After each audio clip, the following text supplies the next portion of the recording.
le petit décor de Noël. Je sais pas combien de vidéos je vais tourner dans ce décor, mais en tout cas aujourd'hui j'ai voulu marquer le coup, donc voilà. Le sapin n'a pas été fait par moi mais par ma coloc et mon amie Zoé dont je vous parle tout le temps, donc merci à elle d'avoir alimenté le décor de cette chaîne. Bref, si on se retrouve aujourd'hui avec ma machine à laver en fond, c'est génial. C'est pour vous parler de tous les livres que j'ai acquis ce mois-ci, ce mois de novembre. Et il y en a quand même pas mal, il y en a 1, 2, 3, 4, 5, 6, 7, 8, 9, 10, 11.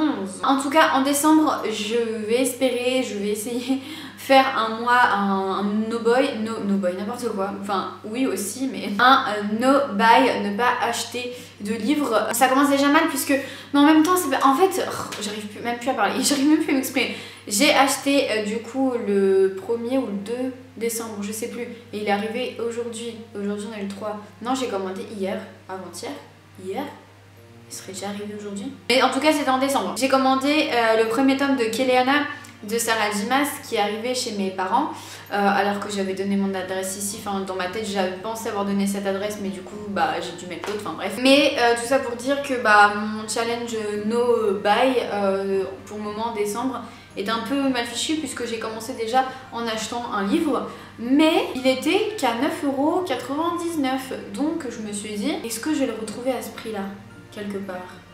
Non, je suis obligée. Hein. J'ai pas fait en ordre chronologique cette fois-ci, puisque en fait j'ai pris tous les livres de ma bibliothèque que j'avais acheté ce mois-ci, je les ai empilés et finalement c'est pas par ordre chronologique, donc c'est pas grave. Le premier que j'ai acheté c'est Une Bresse sous la Sambre, le 3e tome, même si je n'ai toujours pas lu le 2e. C'est Le Prix du sang de Sabataïr dans les éditions Pocket Jeunesse.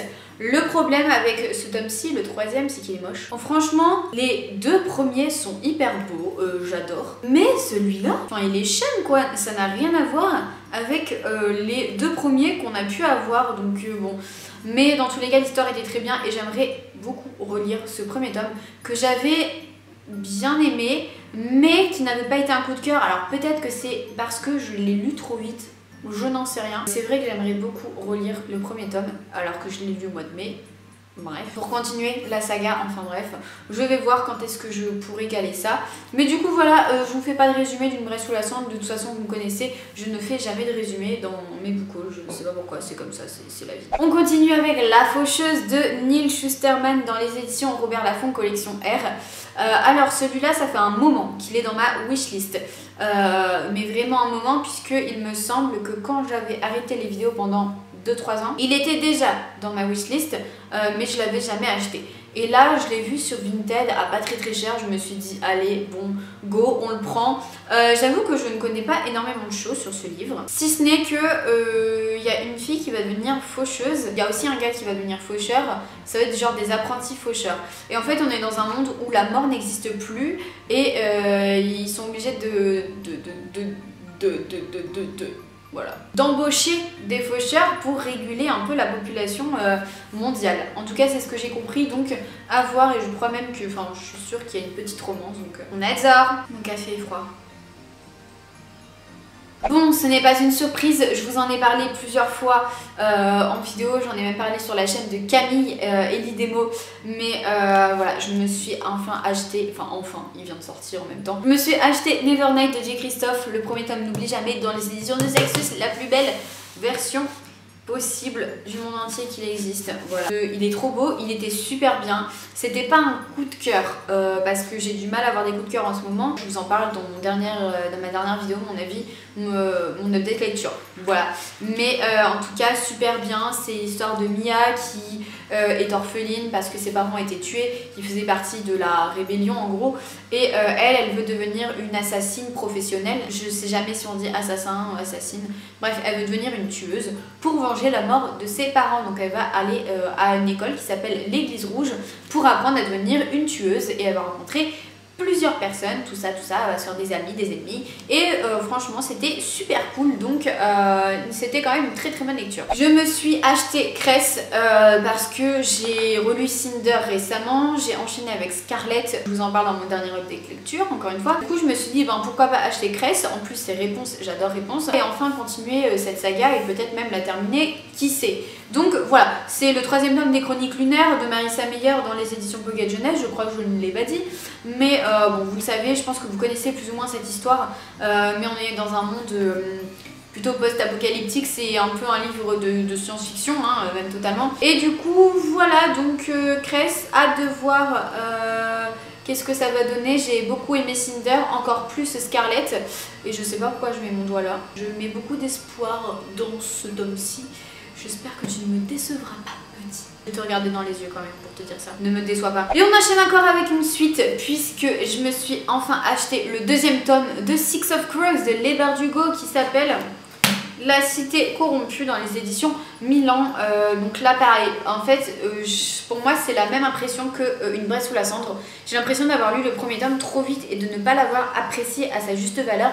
Même si j'ai beaucoup aimé le premier tome de Six of Crows, franchement il était super, mais j'étais à deux doigts d'un coup de cœur et je sais pas pourquoi, mais tais-toi machine à laver s'il te plaît. Je suis un peu mitigée et donc pareil, comme pour Une Braise sous la cendre, j'aimerais beaucoup relire le premier tome pour enchaîner avec le deuxième, mais alors dans ce cas-là, ça voudrait dire que je devrais relire tous mes livres finalement. Déjà j'ai relu Cinder, alors là ça déjà je pense que c'est quand même pas mal, hein, parce que bon, les relectures ça a bien 2 secondes, hein, mais on a tellement de livres à lire qu'on ne prend jamais le temps de relire ces livres et c'est hyper dommage je trouve, donc bon, bref. Et Six of Crows, le tome 2, ben je me suis dit allez go, il me le faut, je l'ai enfin trouvé sur Vinted, je n'arrivais pas à le trouver, ou alors il était en poche, mais moi j'ai le premier tome en grand format et je voulais absolument le deuxième tome en grand format. Et enfin ça y est, je l'ai trouvé, je l'ai acheté, et je l'ai acheté directement, enfin pour pas qu'il s'en aille parce que sinon il allait me passer sous le nez. Et je suis trop contente de l'avoir et je l'ai acheté en même temps que quel livre? Je ne sais plus. Je pense que vous connaissez plus ou moins l'histoire de Six of Crows, pas besoin de vous résumer, je pense. Mais dans tous les cas, vous savez que je suis très nulle en résumé. C'est pour ça que je ne fais pas de résumé, c'est parce que je suis très nulle en résumé. Non mais en gros, on est dans un monde fantasy où... vous montrer une carte du monde. Voilà, on est dans ce monde-là. Et en fait, il y a un monsieur qui s'appelle Kaz et qui va créer une espèce de bande de voleurs pour faire une mission, tout ça, et il va se passer plein de choses.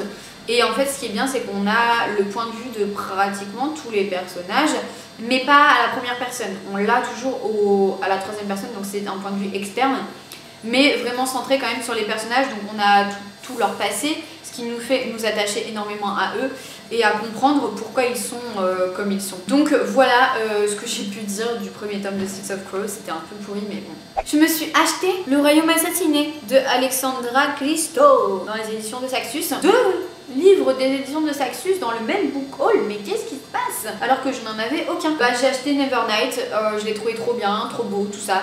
Et j'ai vu Le Royaume Assassiné, donc ce qui m'embête avec cette édition, c'est que oui elle est jolie, mais moi j'aurais voulu un livre comme Nevernight avec une jaquette qu'on peut enlever et du coup on enlève et le livre il est trop beau en dessous. Là non, c'est que le toc-toc directement. Ça m'a un peu embêtée parce que bon oui ok il est beau mais j'avoue que ça me fait penser aux vieux livres un peu de Marc Lévy qu'on avait. Enfin moi je sais que mes parents ont un livre comme ça dans leur bibliothèque et ça me fait penser un peu à ce genre de livre un peu voilà, parce que bon ok nous on dit que nos maisons d'édition font pas des couvertures cartonnées, mais avant on en faisait beaucoup plus et maintenant bah, c'est vrai qu'on en fait plus. Je pense que c'est pour une question de budget et de bon bref voilà, mais c'est vrai que là ça me fait penser aux anciennes éditions hardback qu'on avait nous en France. Mais après voilà, il est très beau et à chaque début de chapitre on a, bon alors déjà on a une petite carte, mais voilà on a un petit bidule chouette en haut, très très beau quoi. Je n'ai rien à redire, mais en tout cas j'espère que l'histoire elle est bien parce que quand même je l'ai acheté neuf. Et vous savez que moi et le neuf c'est très rare, mais j'ai quand même acheté 4 livres neufs ce mois-ci. I don't know why. Je me suis ensuite acheté, avant surtout, Shades of Shadows de V. Schwab dans les éditions Lumen. Donc c'est le deuxième tome de Shades of Magic que je n'ai pas lu, mais que je compte lire très prochainement. Alors pourquoi je l'ai acheté? Parce que en fait c'est comme avec Six of Crows, on les trouve très rarement sur Vinted et quand ils y sont ils partent super vite. Et celui-là je l'ai acheté avec un autre livre. Je me suis dit bon allez, je pense que je vais quand même plutôt aimer le Shades of Magic d'après ce que tout le monde en dit. Donc il va me falloir la suite à un moment donné, donc je pense que je vais l'acheter maintenant parce que ça se trouve plus tard je ne retrouverai jamais ce livre sur Vinted, qui sait. Alors là je suis vraiment désolée, je peux vous faire mais aucun résumé sur cette histoire, mais vraiment je sais qu'il y a de la magie, qu'il y a des sorciers, des trucs comme ça, mais je n'ai aucune idée de ce qui peut se passer dans cette histoire et tant mieux, parce que comme ça je serai surprise. Bon et bien bah pour la même raison que j'ai acheté le tome 2 finalement, j'ai vu le tome 3, il était pas cher et je me suis dit la même chose. ça se trouve je le retrouverai plus. C'est l'occasion ou jamais de l'acheter. Et encore une fois, je ne peux pas vous faire de résumé. Je suis incapable, je le redis encore et encore. C'est pareil que le tome 2, je vois pas pourquoi mon avis aurait changé. Et donc, c'est avec celui-là, Les Arcanes d'Emra, le tome 1 de Elina E.C., dans les éditions Inceptio, que j'ai acheté Cress, il me semble, quelque chose comme ça, je sais plus. Je suis perdue, j'ai tellement fait de commandes Vinted, bah en fait tous les livres que je vous présente, s'ils sont pas neufs, c'est que ça vient de Vinted, donc voilà. Tout le monde en parlait en bien, et c'est vrai que j'avais jamais lu de livre des éditions Inceptio, donc voilà, je me suis dit allez hop. En plus Sarah de Mrs. Bouquinmonde en a parlé en très bien, et je l'ai vu encore récemment, je ne sais plus où, mais je me suis dit bon allez, il est sur Vinted. Il y avait le tome 2 et le tome 3 aussi, mais j'avoue que je préférais juste prendre le tome 1 pour être sûre que ça me plaise, parce que je sais pas trop, je suis un peu mitigée, donc enfin mitigée en même temps, je connais rien de cette histoire. Là je sais pas, j'espère que ça me plaira, mais je suis pas sûre et certaine. Donc c'est pour ça que j'ai pris que le tome 1, et je ne peux encore une fois pas vous faire de résumé, mais débrouillez-vous. Vous êtes grand, vous allez chercher par vous-même si ça vous intéresse. Et j'ai reçu de la part des éditions Inceptio le livre Everlasting de Juliette Pierce, qui est un roman de science-fiction young adulte. J'ai commencé à le lire et c'est vrai que j'ai pas continué parce que je suis passée à un autre livre que je vais vous présenter juste après. Vous allez sûrement comprendre pourquoi. Ce sont eux qui sont venus vers moi, donc j'étais hyper touchée, oui, mais surtout choquée, surprise, qu'ils viennent me voir moi alors que je suis pas non plus hyper famous, mais en tout cas je les remercie énormément, hein. Donc voilà, merci de m'avoir envoyé ce livre et j'espère vraiment qu'il me plaira. C'est vrai que j'ai envie de lire de la science-fiction en ce moment, je ne sais pas pourquoi. Donc en fait elle m'a passé le catalogue et elle m'a dit choisis un livre. Et du coup j'ai regardé un peu tout, j'avais déjà Les Arcanes d'Emra, j'allais pas demander le tome 2, enfin bref, et j'ai regardé un peu tout. C'est vrai qu'il y avait des trucs qui allaient peut-être plus me plaire je pense, mais j'ai choisi celui-là parce que l'histoire me parlait. Parce qu'on est dans un monde qui est plus futuriste, un monde qui n'est pas le nôtre, et en fait il y a une technologie Everlasting qui vend Soulmates. C'est un logiciel révolutionnaire qui va en fait te trouver le mec avec qui tu vas pouvoir matcher vraiment toute ta vie quoi. Et nous on va suivre, comment elle s'appelle cette fille, Az, je sais pas, AS elle s'appelle, qui elle n'a toujours pas rencontré son âme sœur, et un jour il y a le logiciel qui l'appelle pour lui dire viens au bureau, il y a quelqu'un qui t'attend, tout ça. Et pour le moment j'en suis qu'arrivée que là, que voilà, j'ai lu les 3 premiers chapitres. Et il faut savoir que je vous en avais déjà parlé je crois, mais il y a ma voisine qui me regarde, coucou, il y a des rideaux mais je la vois me regarder, c'est génial. Pas détourner la tête. Elle doit se demander mais qu'est-ce qu'elle fait avec un livre en bug devant une caméra. Ah j'ai du mal maintenant, je sais plus comment continuer. Mais en tout cas j'étais très contente de recevoir ce livre de la part des éditions et j'espère de tout cœur qu'il me plaira. Et voilà la raison pour laquelle j'ai mis Everlasting en pause, parce que je me suis acheté en même temps que Le Royaume assassiné de Alexandra Christo. Celui-là donc, Les ours mal léchés s'apprivoisent à Noël de Valentine Sturgan dans les éditions Hugo Poche. C'est un livre de Noël et je suis dans le mood de Noël. Donc Everlasting, je l'ai mis sur pause pour lire un livre de Noël. Pour le moment, j'en suis vraiment qu'au tout début, hein, page 38, donc je peux pas vous en dire grand chose.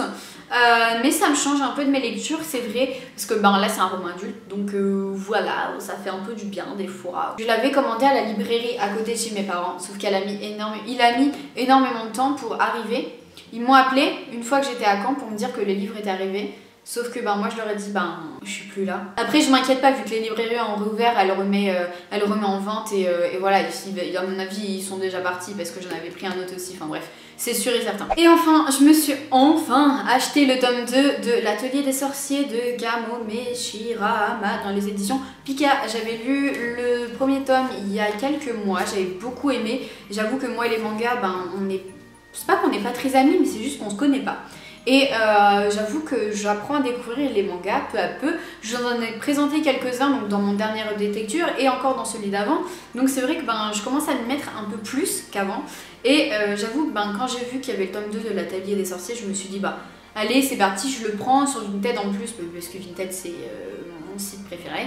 Il y était mais à 5 €, donc c'est à dire que tu payes les frais de port, les frais de Vinted il te revient à plus cher que si tu l'achètes. Là, je l'ai acheté à 7,50 €. Voilà pourquoi je l'ai acheté neuf, parce que bah, finalement, sur Vinted, il n'y était pas au prix qui me convenait. Je pense que tout le monde connaît à peu près ce manga. Si vous connaissez pas, ben, c'est un atelier avec des sorciers. Non mais en vrai je peux pas vous en dire grand chose vu que j'ai lu que le premier tome. J'ai beaucoup aimé mais c'est vrai que c'est un tome hyper introductif. Donc je sais pas encore si je suis à fond dedans ou pas. Mais pour le moment j'ai beaucoup aimé le tome 1. Donc à voir si le tome 2 me plaît. Et je trouve la couverture juste magnifique. En plus celle-là je l'aimais pas. Je me souviens que je l'aimais pas. Mais bon bref voilà. Et bien là j'ai actuellement la main sur ma pile de livres. Bon vous inquiétez pas, elle est pas posée au sol. Elle est posée sur la table sur laquelle vous êtes posé. Mais vous êtes posé aussi sur un seau. Et dessus il y a mon coffret Twilight. Dessus il y a des mangas que j'ai emprunté à la bibliothèque. Ils servent vraiment. Mais franchement c'est manga, mais merci la bibliothèque quoi. Vous êtes posé sur un autre livre, un livre historique, un livre de Peter Pan, un autre livre historique et tout. Et là, on the top of the hill, il y a Secret d'Histoire avec Stéphane Bern. Et bien j'espère que ce book haul vous a plu. Dites-moi si on a des livres en commun, si vous avez lu les livres que je vous ai présentés, quels sont vos coups de cœur parmi tous les livres que je vous ai présentés. Je regarde là puisque mes livres sont là. Mais voilà, dites-moi tout ça. Ou alors si jamais vous n'avez lu aucun des livres, dites-moi s'il y en a quelques-uns qui vous tentent malgré l'absence de résumé que j'ai pu en faire. Je suis encore désolée mais vous le savez que j'aime pas en fait lire les résumés des livres ou alors écouter des lectures trop conséquentes. En fait le truc c'est que quand je vais regarder un objet de lecture d'un livre qui peut peut-être me plaire mais je suis pas sûre de l'acheter, bah je vais l'écouter et en fait après je vais l'oublier finalement cette objet de lecture, je sais pas pourquoi. Et donc ben si j'achète le livre 2 mois plus tard, ben je vais me rappeler bah ah oui c'est vrai cette personne l'avait bien aimé, mais je ne saurais pas dire pourquoi et je ne saurais pas dire qu'est-ce qui se passe dans l'histoire. D'un côté c'est bien, mais d'un côté c'est moins bien. Par contre quand j'ai lu le livre et que je regarde un objet de lecture, là je vais me rappeler, je ne sais pas pourquoi. Merci d'avoir regardé cette vidéo jusqu'au bout. Pour ma part je vous fais de gros bisous, un petit like vers le haut ça fait toujours plaisir, vous le savez, et je vous dis bonne fête de fin d'année et à bientôt.